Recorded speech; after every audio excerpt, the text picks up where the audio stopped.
In our exclusive interview, Breonna Taylor's boyfriend told us about his struggles with the emotional trauma of her death. Kenneth Walker was with Taylor the night she was killed by Louisville police officers during a narcotics raid in March.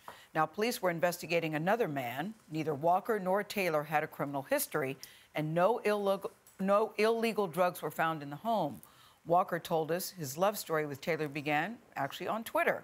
We went to the Louisville home to talk to him and his parents, who considered Taylor family. They say that she brought joy into everybody's life. Kenny, I want to know about Breonna Taylor. What was it about her that attracted you to her? She was funny, like me, and I could see from Twitter she played a lot, just like me, always joking, always laughing. Come here. Come here, girl. Get away from me. I hate you. Oh! These two. How did you know that she was the one for you? We was friends for a long time before it ever evolved into anything else. So I think that's how I knew she was the one. We was too good at being friends, but it ended up working out. And finally, we was getting it together, right? Getting it together like you thought I could marry you, get it together, that kind of thing? That was definitely in the talks. Definitely had baby names and everything. Like? Like Kimbry. Oh, that's Kenneth and Breonna together. Ah. Walker says he and Taylor were collecting their favorite items for the family they hoped to build, like this pair of mini Air Jordans for the baby they wanted together. Looking at these baby shoes, what do they mean? To me, it means it's something that's never going to happen. Walker's parents, Valisha and Kenneth Walker Jr., have been supporting their son through his grief and want justice for Breonna Taylor, the woman who would have been their daughter-in-law. I say it all the time, you know, as a mom, you know, you want the best mate for your children, and she just completed us. She completed the family. On the night of the police raid, Kenneth says in his fear and panic, he called his mother for help before calling 911. Valisha Walker rushed to the scene, and recordings released by Louisville police show that she spoke to officers about what her son told her that night. He called me and said, "Mama, they kicked in the door. They kicked in the door. I don't know what's going on." It's just one of those calls as a mom that we hope we never get at 1 o'clock in the morning. He couldn't tell you what had happened, could he? He didn't know. I didn't hear anything at first in the background. I just heard him screaming and crying. What's your biggest concern as we sit here today about Kenneth? It's hard. I'm mama. I can see things about him that he doesn't even realize. Whereas when they were little kids, if you had a bump on it, I could fix kiss it, I could blow it, but I can't fix this. I've only listened to that 911 call once or twice, and it took me months to listen to it. And the thing is, his whole life, I've always been there to help him or to be there for him, and I couldn't help him. Because he was considered a suspect in the beginning. Right. And I mean, you know, think about it. Reality is he's still a suspect in their mind. He's still their scapegoat. In the chaos that followed the death of Breonna Taylor on March 13th, Walker was indicted for the attempted murder of a police officer. In May, those charges were dropped without prejudice, which means the case can be refiled in the future. For Kenneth and his family, it is a stark possibility that they never could have imagined. You know, the simple lessons that we teach them, that we hold true as parents. The lessons that we treat them, you know, ain't nothing good for you going on at the street. Stay at home. Here you are, this one time you at home.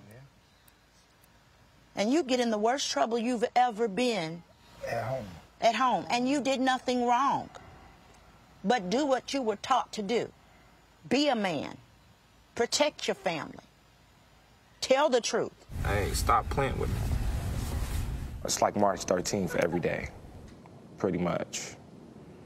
I never got to say bye, so that makes a big deal. It makes a big difference. When it first happened, you're labeled a suspect, Breonna's labeled a suspect, and the police officer who was shot is labeled a victim. What do you make of that? It's usually how it goes when you're black and dealing with police. That's all I think of that. I don't necessarily even see this as a black-white issue. It became that after they figured it out, but it's just a right and wrong issue. It don't matter if he was blue, pink, purple, you know, white, black, it doesn't really matter. It could have been elderly people in there. It could have been kids. It could have been anything. So they were just wrong all the way around the board, no matter who was in there. But it definitely turned into a black and white thing when I walked out. Yeah, we should say that neither you or Breonna Taylor had a criminal history of violence or drugs. I guess that doesn't matter to them either, though. People like to skip over that part. Where do you go from here? I mean, I look at you and I just see so much pain, and rightfully so. Do you have friends who are helping you? I actually do have a therapist, and I probably need to, I'll be talking to him a lot more. Yeah. But I really don't agree with therapy, but you got to try everything to try to be okay. When you hear the chant, say her name, what does that mean to you when you hear that? It just means she's getting the respect that she deserves. You know, that's the least that can happen. What does justice look like for you for Breonna Taylor? Breonna Taylor sitting right here next to me. That's the only justice for me. Wow. None of the officers involved were charged for Breonna Taylor's death. Both the Louisville Metro Police Department and attorneys for the 3 individual officers involved declined our request for interview or comment on this case. And another thing that was really touching, when we were at her house, because he couldn't go to the funeral because he was in prison for attempted murder of a police officer, Breonna Taylor's mother has given him a little urn of her ashes. And they showed us the ashes. I didn't show it on camera, but just to be able to hold it and see it was very, very, I could physically feel that. Yes. Of course, it means a lot to him to have it, but there's just so many inconsistencies in this story. He is such a compelling interview. And as we were talking in the break, but one of the things I said to you was, this started with a warrant that clearly was misguided. They were at the wrong place. And that's what, I want to know how that warrant got there. Yeah, that's why Kenneth says it's not a black-white issue to him. It's a right or wrong right or wrong issue. And you understand why he reacted the way he did, because this is the thing, his story has never changed from that very first night. He's been very consistent about he had no idea what was happening. And to your point about the warrant, his attorneys were there, of course, while we were talking to him, and they can fill us in on how that warrant came to be and why this story does seem to have gone awry. Listen, it started out playing Uno and watching a movie. Yeah. And at the end of the night, only one person has survived that. And now can we say there's nothing sadder or more tragic than a pair of baby shoes never worn? Gosh, Tony, there were so many things. It was a very, very, very tough day.